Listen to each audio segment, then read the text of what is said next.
अस्सलाम वालेकुम व्यूज़, मेरा नाम सुमैया रफ़ाकत है। मैं आपके लिए लाई हूँ प्यारे कुर्तों के डिज़ाइन। ये आप देख सकते हैं, मैंने बैन लगाना आपको पहले भी बताया, अभी आपको सब कुछ बता रही हूँ, दिखा रही हूँ। ये देखिए पॉकेट मैंने बनाई है। ये मेरे छोटे बेटे का कुर्ता मैंने तैयार किया है, ये आप देख सकते हैं।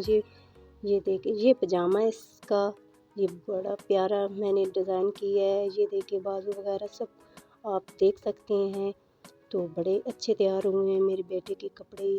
ये देखें, ये मेरे बड़े बेटे के तैयार मैंने किए हैं। ये देखें, ये मैंने आपको बैन बताना सिखाया था, सारा कुछ आपको दिखाया था पहले ही। ये देखें, ये मैंने देखें, आप पॉकेट देख सकते हैं, इतनी प्यारी बनाई है मैंने अपने बेटे की। ये देखें, बड़ा अच्छा कुर्ता तैयार किया है मैंने।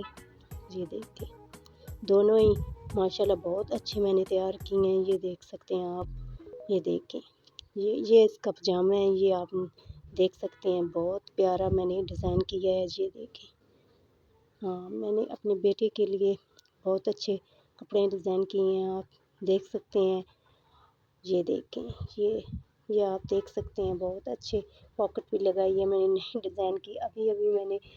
अभी इसके बटन वगैरह रह गए हैं, काज वगैरह, वो आपको मैं दूसरी वीडियो में दिखाऊंगी। अल्लाह हाफिज़।